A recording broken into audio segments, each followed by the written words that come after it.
para tener un poco idea de qué viene todo este ciclo, este segundo ciclo, estaría bueno que repasen algunas que fueron del principio, por ejemplo las del concepto y las de espacio. ¿Por qué?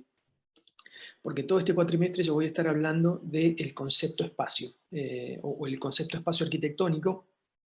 De alguna manera es como una biografía del concepto espacio arquitectónico, y me voy a basar en este apunte. Todo lo que voy a decir en estas 11 charlas, si salen bien o mal, están en este apunte. Y, perdón. Y para ese apunte, de alguna manera, yo me basé en el capítulo sobre la palabra espacio, sobre el concepto espacio de este libro, que se llama, bueno, Palabras y edificios, vocabulario de la arquitectura moderna, de Ian Forti. Lo usé como base, con algunas críticas, pero bueno, de ahí sale un poco todo eso. Y la tesis que presenta Forti en ese capítulo ya se las comenté el cuatrimestre anterior y fue polémica, digamos. Hubo algunas preguntas respecto a esto. Él dice que en arquitectura el concepto espacio es reciente, que recién aparece en el vocabulario disciplinar a fines del siglo XIX. Incluso dice que, bueno, hasta 1700 solo se habla de volumen o de vacío, pero nunca se habla de espacio, y que en un libro tan reciente como la colección, digamos, definitiva de textos de Viollet-le-Duc, él no usa nunca la palabra espacio, y que incluso en este manual catálogo, que es como el nacimiento, el acta de nacimiento del movimiento moderno o el estilo internacional, Hitchcock y Johnson lo usan una sola vez, incluso para referirse en forma abstracta al volumen espacial. Y esto que era lo más polémico de aquella vez, que dije que ni Le Corbusier, ni Wright, ni Mies usaron al espacio como un concepto central en su arquitectura. Entonces, lo que nos presenta Forti, muy sucintamente, yo después lo voy a desarrollar un poquito más la semana que viene, es esta evolución del concepto espacio de los filósofos estéticos alemanes de mediados y finales del siglo XIX. Y en estas tres primeras charlas voy a ir desde Semper hasta Schmarzow, porque Semper, que es el personaje que vamos a hablar hoy, es el que de alguna manera inicia la conversación sobre el espacio arquitectónico, definiendo el resultado de la arquitectura como el espacio cerrado. De alguna manera define la arquitectura como el proceso o la acción de cerrar espacio a través de, bueno, construcciones materiales, ¿no? Y ese sería el punto de vista materialista. Y después estaría la contestación formalista de eso, que termina de sintetizarse en 1893 con la lección inaugural, cuando él asume su cátedra de Historia del Arte en Leipzig, de este personaje que se llama August Schmarzow. Y ahí dice que, directamente dice que la esencia de la arquitectura es la configuración del espacio. Entonces, uno es más materialista y el otro es más abstracto o geométrico. Pero ambos, los dos, porque son alemanes, están usando la palabra Raum. Y la palabra Raum, y esta es una crítica que yo le hago a Forti, es que Forti siempre traduce automáticamente espacio, space, es decir, space, ¿no? Raum para él es siempre space, y no es así, porque Raum tiene una doble acepción. Es tanto el concepto abstracto universal, que es lo que nosotros conocemos como espacio, y en inglés se dice space. Esto se aplica también al espacio geométrico, o al espacio físico, del cálculo físico, o del espacio exterior, ¿no es cierto? Pero también Raum es un recinto material concreto. Es algo que en inglés se traduciría a room, fíjense, Raum, room, bastante cercano, y que en español nosotros traduciríamos a habitación, que es en donde estamos ahora, digamos. Bueno, nada, voy a explicar un poquito más esto. Esa confusión es importante, digamos, porque ha habido como una tergiversación del concepto de espacio arquitectónico cuando ese concepto alemán fue traducido al inglés. Nosotros lo conocemos a través de sus traducciones al inglés, que como vemos, como yo estoy presentando, son incorrectas. Entonces, este segundo cuatrimestre vamos a hacer esta biografía del concepto espacio a través de distintos como subconceptos, y hoy empezamos con el espacio cerrado, y siempre va a haber un personaje. El personaje de hoy es Gottfried Semper. Esto tiene que ver con lo que decía Deleuze, de que los conceptos en la historia de la filosofía siempre tienen un personaje que inventa el concepto. En este caso, estamos hablando del concepto espacio cerrado, inventado, formulado, sintetizado por Semper. Acá está nuestro personaje, me gusta esta postura joven, intelectual del siglo XIX, y con esta frase enigmática. ¿Qué debo haber hecho en el 48 para que me persigan para siempre? Pregunta un héroe trágico, ¿no? Una sola barricada construí, aguantó, porque era práctica, y porque era práctica era hermosa. Así que acá tenemos a este revolucionario, sería algo así como el Che Guevara de la arquitectura del siglo XIX. Vivió mucho tiempo, vivió casi todo el siglo XIX, nació en la ciudad de Hamburgo y muere en la ciudad de Roma, aunque estaba de turismo, digamos, no de turismo, estaba de visita. Bueno, esta es la primera parte de su carrera. Él estudia primero historia y matemática en la Universidad de Göttingen y después estudia arquitectura. Y cuando va a hacer lo que ahora se llamaría pasantía, cuando va a trabajar un estudio de arquitectura en París como parte de su formación, es testigo de la Revolución de Julio, que es conocida como la Segunda Revolución Francesa, una revolución burguesa, básicamente un cambio de un rey a otro, de una familia a otra, un cambio de un Borbón, el último de los Borbones, al duque de Orleans. Y básicamente lo que pedían los burgueses parisinos es que se respetara la Constitución. Básicamente se inicia una monarquía constitucional en Francia. Fue una revolución medio así, medio lavadita, digamos. No fue tan revolucionaria esa revolución. Pero él está ahí y es testigo. Y él después se dedica un poco a la arqueología, bastante a la arqueología, y va a Roma, y es uno de los primeros que descubre que la columna de Trajano tenía colores, estaba pintada. Había sido un artefacto urbano colorido, porque él descubre pigmentos. Y después se va a Atenas, y en Atenas también participa de las investigaciones arqueológicas de la Acrópolis, y después él escribe un libro que lo hace famoso, se vuelve famoso por este libro, porque él participa de esta discusión sobre la policromía en la arquitectura y en la escultura de la antigüedad. Básicamente es uno de los primeros que dice, digamos, desbarrancando el mito de la piedra desnuda y del mármol desnudo y la simplicidad neoclásica. El tipo dice, no, en Roma y en Grecia estaba todo pintado de todos colores, era todo colorido. El Partenón estaba pintado de colores, todas las esculturas tenían colores, incluso hasta ropa tenían algunas. Bueno, así famoso, joven y famoso, lo nombran profesor de arquitectura en Dresden.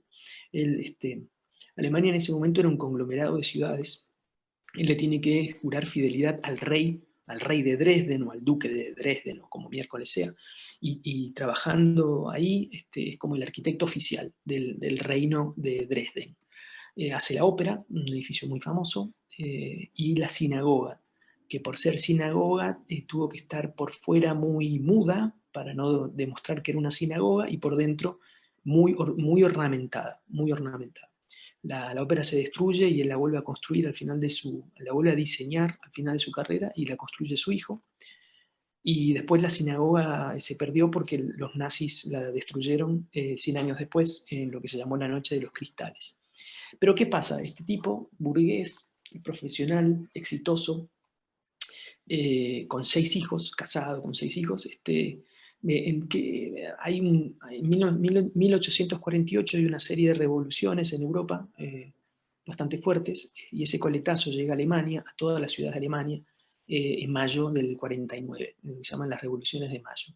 Y en Dresden fue muy fuerte esa revolución, y todas fueron un absoluto fracaso. Esas revoluciones en toda Europa fueron un fracaso, y en Alemania más todavía. Pero bueno, Semper participa activamente, junto con todos los intelectuales de la época, reclamaban que Alemania se unificara bajo una constitución, una monarquía constitucional, reclamaban el sufragio universal, en realidad para los hombres, y libertad de prensa. O sea, fue una revolución liberal burguesa. Y él participa, aunque no forma parte del gobierno revolucionario. Sí, bueno, como ven, arma barricadas, diseña barricadas, y se convierte en guardia de una de las barricadas, que aguantan un par de meses. No es como la revolución de julio en París, que fueron 2 días, acá fueron un par de meses. Por supuesto, totalmente después reprimidas por el ejército alemán, muchos muertos, y Semper tiene que escapar, y escapa con Richard Wagner, que eran amigos. Wagner es el músico, y se van a París. Desde París encuentra trabajo en Londres, ahí le ofrecieron un laburo para hacer muchas cosas que después no salieron, pero participó de la Exhibición Universal haciendo un par de pabellones adentro del Crystal Palace. El tema es que como no tenía laburo, tenía mucho tiempo y escribe el borrador de sus 3 libros en Londres. El estilo se va a publicar mucho después, pero el libro que nos importa ahora, que sale en 1851, Los 4 elementos de la arquitectura, y este otro libro. Y recién en el 55, o sea, casi 6 años después de girar por Europa, solo, con su familia, digamos, en Alemania, él era exiliado porque si iba a Alemania lo metían preso. Lo contrata, bueno, la única democracia europea del momento, que es Suiza, porque Suiza quería tener su escuela politécnica, y lo contrata él para ser su primer director. O sea que Semper es el fundador de la ETH, que es aún hoy la escuela de arquitectura más importante de Europa y del mundo. Y él, ahí habían hecho un concurso para hacer el edificio, él era el jurado, y como varias veces hizo antes, no le gustó ningún resultado, y decidió, no, la voy a hacer yo. Entonces, no solo Semper es el primer director de la ETH, sino que también construyó el edificio. Y es ahí, siendo director de la escuela, que publica este manual, es básicamente un manual de pedagogía arquitectónica o de arquitectura, que se llama El estilo en las artes técnicas y tectónicas, o la estética práctica, que es su libro más famoso. Recién en el 55 puede volver a juntarse con su familia, y recién en el 62 es amnistiado por Dresden, pero él no vuelve nunca, ni siquiera vuelve a Alemania.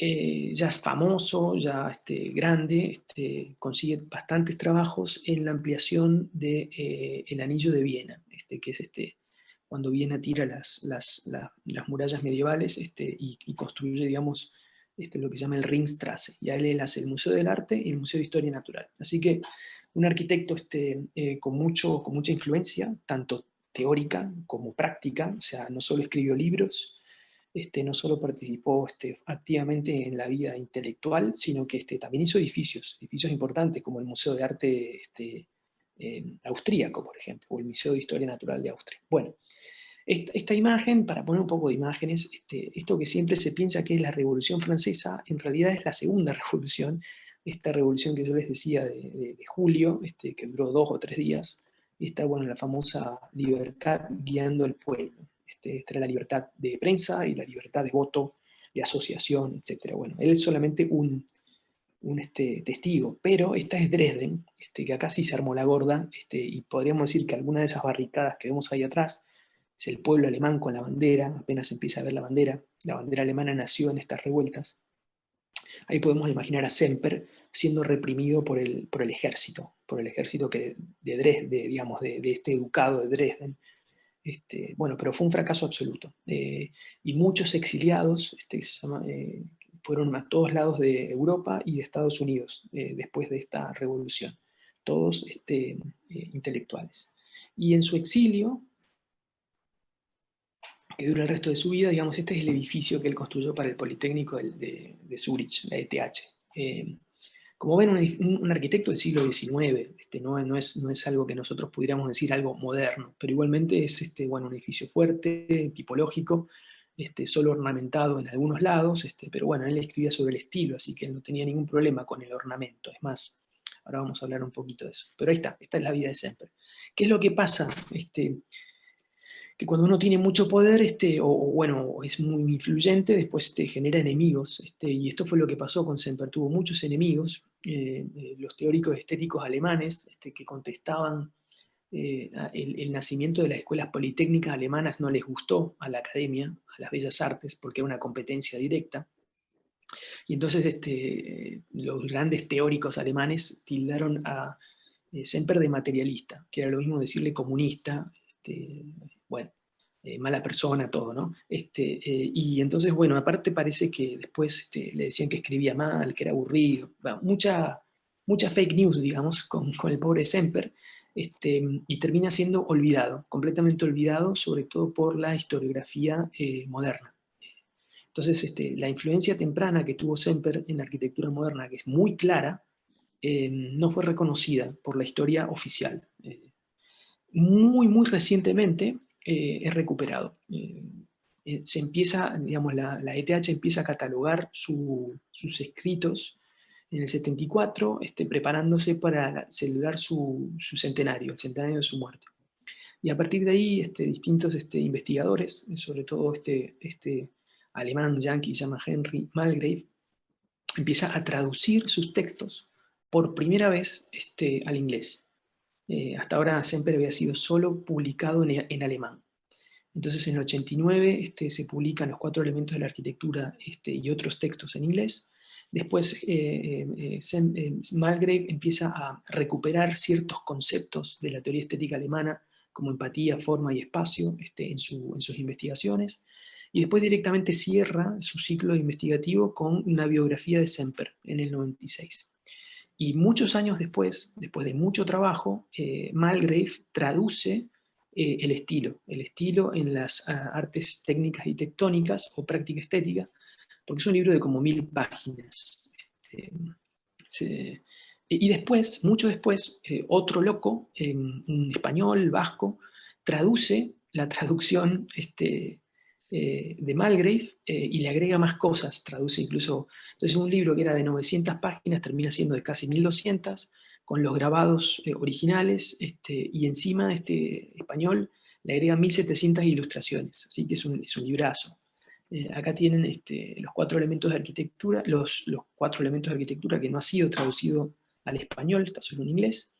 Este es el hermoso libro que termina publicando el Getty Center, que es donde trabaja Malgrave, que es el estilo en inglés, y este es el libraco que yo les digo en español, que es un libro que incluso retoma la tipografía del original, y así, este tipo de cosas, casi como de reconstrucción histórica. Así que alguien quiere gastar mucha plata en un libro de arquitectura, aquí lo tienen, el estilo en las artes técnicas y tectónicas o estética práctica.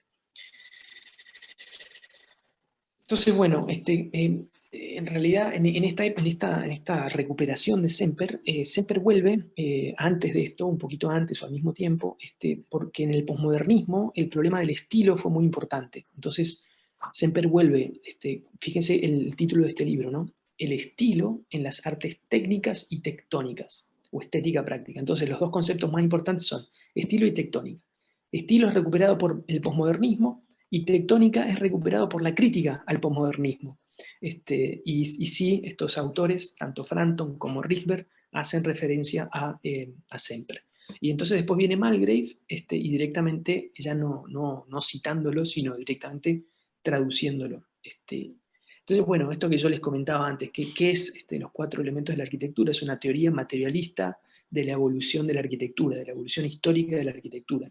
Esto tiene que ver con lo que vimos de sus conocimientos de historia, de antropología, de arqueología y sobre todo sus intereses en paleontología. O sea, ¿qué quiere decir? Que era un intelectual, lo que nosotros ahora conocemos como intelectual, una persona informada de los avances de las ciencias en su época. Y esto de la paleontología tiene que ver con la taxonomía funcional de este francés, que era la manera de reorganizar toda la lógica de clasificación zoológica y biológica del siglo XVI, XVIII, en una cosa que tuviera más que ver con la funcionalidad de los cuerpos, de los organismos. Es anterior a la teoría de la evolución de Darwin, y eso es un poco lo que quería decir.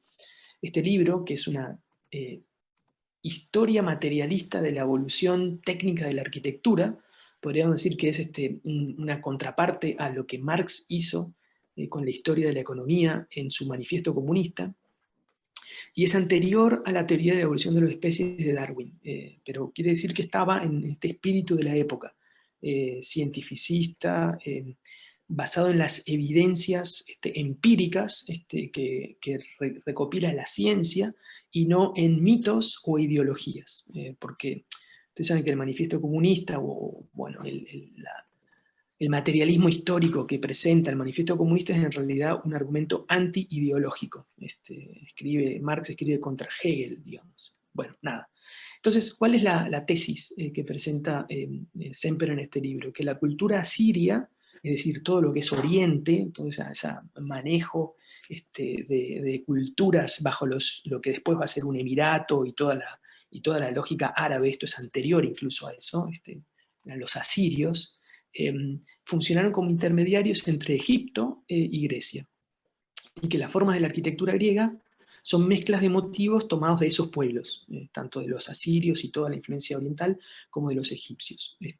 Y esto, también para que vean un poco el clima de época, es lo que va a decir Nietzsche sobre la tragedia griega, en un libro famoso que es Los orígenes de la tragedia griega. Y es básicamente esto. Decir que, digamos, los griegos no inventaron nada, sino que transformaron cosas de otros pueblos. Y esto, para que entiendan por qué siempre tiene tantos enemigos, esto refuta al neoclasicismo, que es lo que impera, que es la teoría de la arquitectura que imperaba en ese momento en la academia.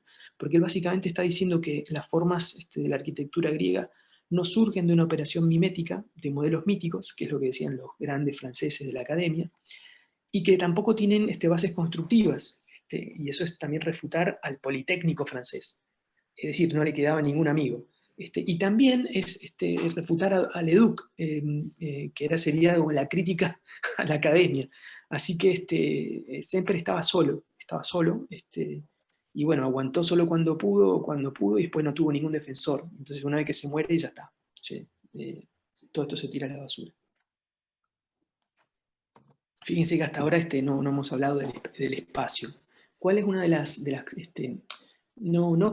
ni siquiera hipótesis, pero cuál es la consecuencia de la hipótesis que presenta Semper en este libro? Es que el primer impulso de la arquitectura es lo que hace surgir a la arquitectura, es la intención de contener el espacio, de cerrar el espacio. Ya hablamos de esto, él habla de estos elementos primarios que van teniendo distintas interpretaciones en la historia, y los elementos son el hogar, el montículo, que en alemán se dice Mauern, y de ahí viene el muro, el montículo para proteger la humedad del suelo, del fuego del suelo, que genera plataformas, terrazas, murallas, y el muro que después se conforma en bóveda. Pero también está la estructura, que en alemán es Decke, por eso tiene que ver con el deck de madera, tiene que ver con esa estructura independiente en madera, esqueleto de madera, de la cual él también deriva las mesas y las sillas, que es en realidad el techo, ¿no es cierto? Y después, una vez que yo tengo este nuevo piso, que es el montículo, tengo estas estructuras que me sostienen el techo, tengo que cerrar las paredes. Ahí viene la palabra de alemán Wand, o cerramiento, o pared. Y al principio se cerraba con cosas livianas, incluso tela. Esperen que los perdí. No sé qué pasó, perdón. Siempre me está pasando esto. Bueno, ¿estoy de vuelta? Sí. Bien, bien. Bueno, estaba en esto de que tenemos un piso, tenemos unas columnas de madera y tenemos un techo de madera. Entonces, entre columna y columna aparece este cerramiento, que es algo liviano, que empezó siendo tejido y después empezó siendo paja, etcétera, que para él es la idea del cerco cuando se acerca, para proteger un espacio más cerrado. Y esto después hay que protegerlo porque es muy liviano, entonces hay que aplicar el revestimiento, que en alemán es Bekleidung. Y que al principio se hacía en terracota o estuco. La terracota tiene que ver con el fuego, porque es cerámica, y el estuco es simplemente barro que se seca, ¿no es cierto? Cemento, etc. Bueno, entonces acá tenemos los 4 elementos. El hogar, el montículo, la estructura, el cerramiento y el revestimiento. Estos son los 4 elementos. Piso, columna, pared, techo y revestimiento. Pero él dice que todos estos elementos solo adquieren valor al encerrar una nueva espacialidad. Generan un mundo interior habitable separado del exterior.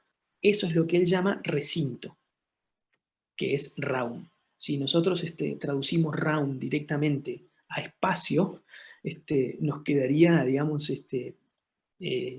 algo que no entenderíamos tan bien, ¿no es cierto? Estos elementos, los elementos de la arquitectura, estos elementos adquieren valor arquitectónico al encerrar el espacio, es decir, al generar un recinto. En realidad Semper no escribió específicamente sobre el espacio, no era su tesis, sus preocupaciones eran el estilo, la técnica, la tectónica, la estética práctica. el espacio cerrado era una consecuencia de la acción práctica de la arquitectura, era el resultado. Esto genera influencias, que bueno, son estas influencias que yo les digo que fueron, bueno, como nosotros los arquitectos cuando hacemos obra no citamos, y en ese momento tampoco se citaba tanto, la influencia de Semper, aunque es muy evidente, quedó muy borrada de la historia. Entonces la influencia práctica de Semper la podemos ver en la idea del revestimiento, en Otto Wagner, que fue como el gran intelectual de lo que se llamó la secesión vienesa, y también en la idea de cerramiento, en el muro cortina de Sullivan. Y en realidad el muro cortina como una conjunción de cerramiento y revestimiento, porque si ustedes entienden lo que pasó después del incendio en Chicago, se empezó a generar estructura independiente, porque las primeras torres de Chicago eran de muro portante, con hierro. Entonces cuando eso se prendió fuego, el hierro se dobló y se cayeron los ladrillos y la gente se murió porque lo aplastaba la gente con los ladrillos. Entonces, ¿qué pasa? Ahora hay estructura independiente de acero, y para que no se queme, se recubre, hay un revestimiento, no sé cómo sería la palabra, se reviste de terracota, que protege hasta al fuego. Y además se cuelga, entonces es un cerramiento. Y ese es el nacimiento del muro cortina de Adler. ¿Cómo llega Semper a Chicago tan temprano? Por un exiliado de la Revolución del 49, por un alemán más que tiene que viajar y que termina en Chicago, y que traduce los textos de su compatriota. Por eso se hace, digamos, muy conocido Semper en Chicago, que era un pueblo perdido en medio de la nada, Chicago. Bueno, y también la influencia teórica con Fiedler, que es el primero que dice, el primero que propone eliminar los ornamentos, que tal vez es lo que más caracteriza al modernismo o a la arquitectura moderna, es el despojar el ornamento para explorar las posibilidades puramente espaciales del muro. Vamos a ver ahora rápido las consecuencias de los elementos de la arquitectura, las consecuencias en Otto Wagner. Generalmente este es el edificio más famoso de Wagner, la caja de ahorro postal, es un edificio que toma toda una manzana de la extensión de Viena, de este anillo donde Semper había hecho el Museo de Arte y el Museo de Ciencias Naturales, toma toda la manzana, está enfrente de esta plaza, y siempre se ha hablado de este edificio en relación al ornamento, bueno, un poco con todo lo de la secesión vienesa. Pero esto que estamos viendo acá, más que ornamento, es revestimiento, porque lo que estamos viendo son placas de mármol que están adheridas, adosadas al muro de cierre, de cerramiento de ladrillo de una estructura metálica. Y lo que estamos viendo en realidad también son los clavos de acero que sostienen a estas piezas en la mampostería de cerramiento, que están revestidos con un capuchón de aluminio. O sea, fíjense el trabajo para demostrar el concepto tectónica, que como vamos a ver la semana que viene, tiene que ver con el juego visual de las fuerzas en el edificio. Incluso fíjense en esa cornisa tan grande, cómo los bulones están demostrando que esa placa de mármol está colgada, y que si no estuviera ese bulón se me caería en la cabeza. Bueno, y es una maravilla. Y las placas de granito del basamento también están abulonadas. Entonces, como demostrar, esto podría haber sido estucado, porque como hay una pared de ladrillo, podría ser estucado y ya, pero no, hay una demostración tectónica de las lógicas de construcción. Bastante parecido a lo que va a hacer Mies van der Rohe después en los edificios en Chicago. Bueno, hermoso el edificio, ha sido siempre contado desde la idea del revestimiento. Y la diferencia en textura es la cantidad de clavo, digamos, que hay. Y ahora vamos a entrar por alguna de esas 4 o 5 puertas, y primero llegamos a este volumen espacial, que es el hall, con unas escaleras hacia abajo, que es donde están los trabajadores del correo, y con unas escaleras hacia arriba que nos llevan a este maravilloso espacio interior, que ha sido siempre hablado desde la lógica de o el espacio utilitario, porque parece una estación de trenes, o de la lógica de casi como de una catedral, como la catedral del capitalismo, pero nunca ha sido contado desde los 4 elementos de la arquitectura, y mucho menos desde la idea del espacio, mucho menos desde la idea del cerramiento. El cerramiento ya no como cuestión material, sino como cuestión conceptual, de cerrar el espacio. Y bueno, acá vemos la estructura independiente con las columnas, y vemos cómo el vidrio está colgado, ¿no? Un poco casi como, no sé, quisiera hacer el gesto con las manos, como de contener el espacio. Esa bóveda está conteniendo el espacio, y esas naves al costado también están como conteniendo el espacio, generando un volumen espacial interior. Y esto lo muestro para que ustedes no piensen que el espacio cerrado tiene que ser un espacio oscuro. No, puede ser un espacio luminoso, considerado casi como un volumen, ¿no? Acá hay otra imagen un poquito más fea. Entonces, nuevamente, la estructura independiente. Fíjense que en el piso también están los registros de la estructura independiente. ¿Por qué? Porque estamos pisando vidrio. No solo el techo es vidrio, sino que el piso es vidrio. Son ladrillos de vidrio para iluminar a la zona de trabajo que está abajo, que es el correo, porque acá estamos en el banco, abajo es el correo. Una maravilla, esto es como sostener un pedazo de espacio cerrado en el aire, y rodearlo digamos, como del contorno más inmaterial posible. Este es un dibujo que él presenta al concurso, Wagner. Wagner gana un concurso en 1903, y fíjense que es la escalera que hemos tomado, ¿no? Estamos en la calle, estamos entrando, subimos esa escalera, y fíjense que el pollé es blanco, un poco para demostrar esta idea de la estructura independiente, y aquí está mostrando casi todo junto, ¿no? La idea de estructura, la idea de cerramiento y la idea de revestimiento. Prácticamente los 4 elementos de la arquitectura. Y a su vez se está separando el piso, ¿no? Está generando esa idea como de terraza. Así que, bueno, esta es la estructura independiente del edificio, una maravilla. Son 2 etapas, y a mí me gusta mucho esto porque fíjense que se nota cómo está cortado el papel de lo que han agregado en la segunda etapa, para completar la manzana. Las escaleras en espiral, casi medio en espiral, son muy bonitas, pero yo no les voy a mostrar eso. Hemos entrado por esta escalera a ese espacio central. Esto es lo que hemos hecho en fotografía, digamos, entramos por esa escalera. Ahí está no sé, el Kaiser, el rey, lo puso a nivel de atención. Bueno, y este es el otro corte, ¿no? Entonces, fíjense lo que yo les decía, hay todo como un pollé blanco, porque este espacio está en el centro de esa composición, sostenido, ¿no? Sostenido y rodeado siempre de vidrio. Y en el concurso original ese techo no estaba abajo, sino que estaba arriba de todo, era un gran patio cubierto, y entonces era mucho más liviano, había unos mástiles más livianitos, y todo se sostenía con unos tensores, un poco como llevando al máximo la idea de abstracción. Eso no lo pudo construir, termina siendo un tinglado, digamos, material simple, con esas columnas ahí, pero igual y algo de esa geometría lo quiso mantener, digamos, entonces nada, como esa curva tan bonita. No sé, a mí me parece un espacio espectacular. Y, insisto, me parece una representación pedagógica del concepto de espacio cerrado de Semper.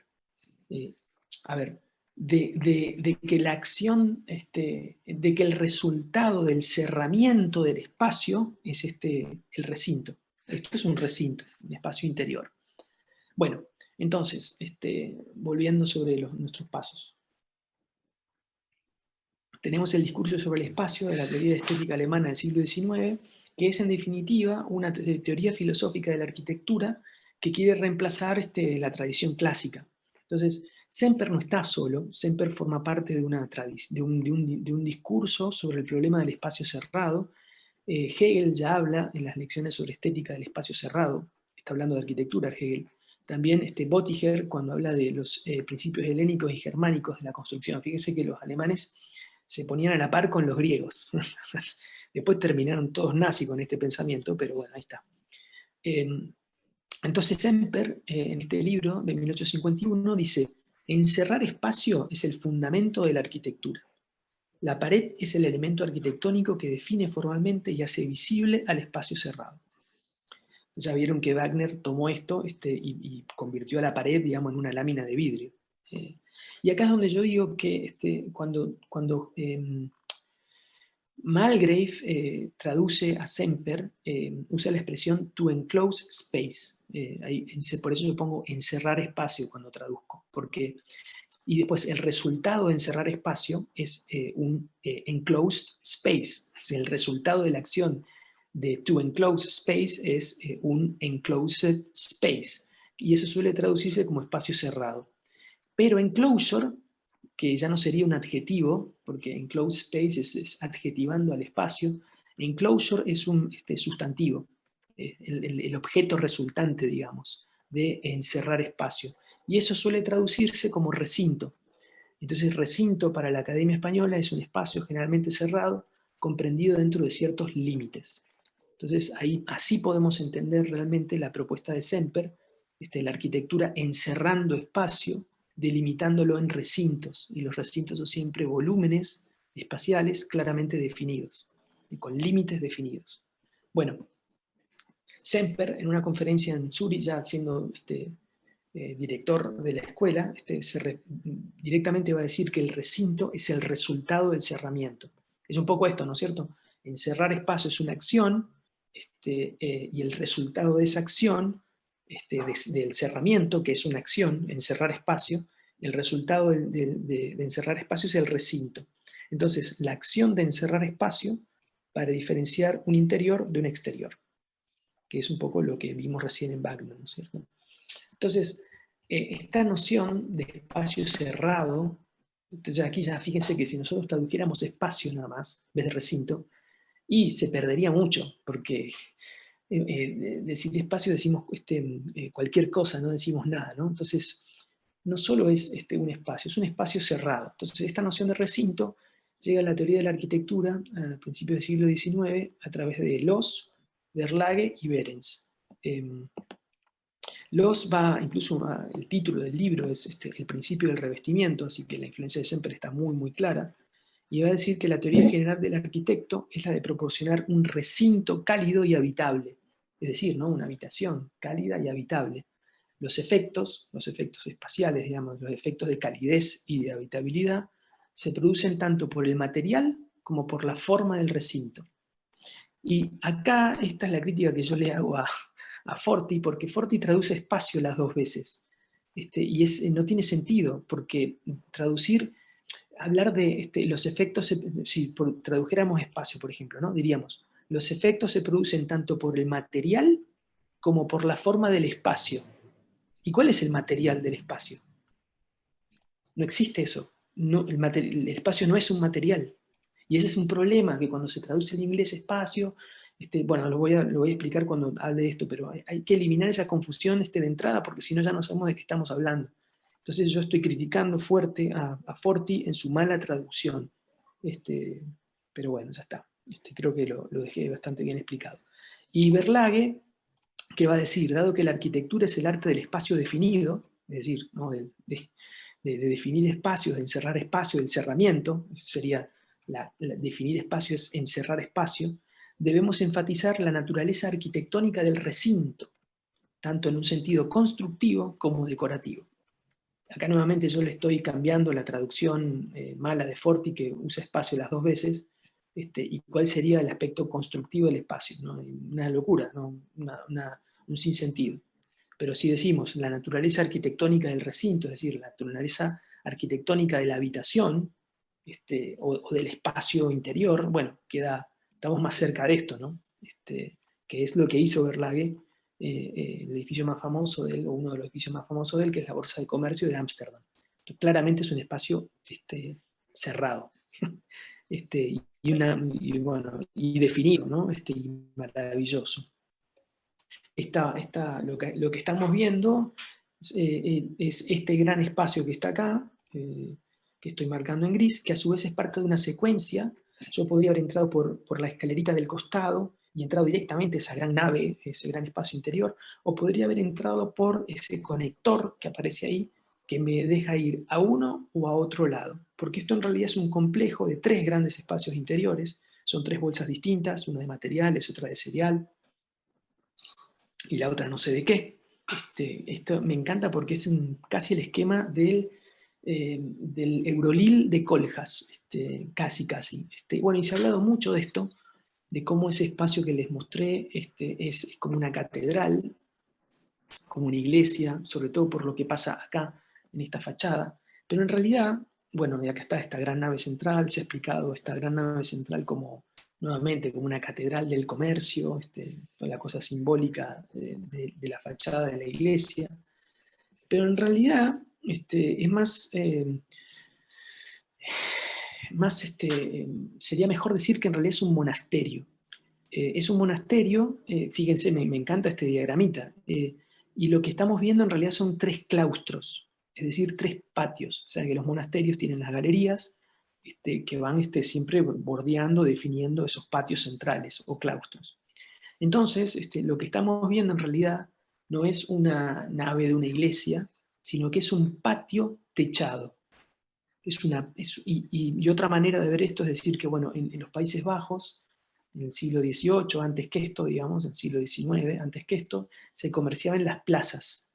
Entonces esto es interiorizar una plaza o interiorizar un claustro, cerrar un espacio abierto, exterior, tanto sea un claustro, un patio como una plaza. Verlage lo techa, lo cierra, lo convierte en recinto.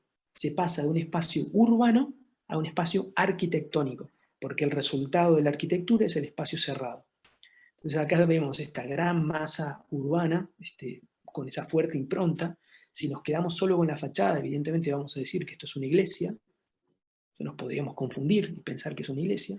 Este lado ya tiene un lado más de monasterio, ya tenemos escuelas en Rosario que se parecerían sin los arcos a esto, digamos, el San José, etc. Y este es ese interior, que entonces ahora lo podemos ver como un recinto, es decir, como un espacio cerrado.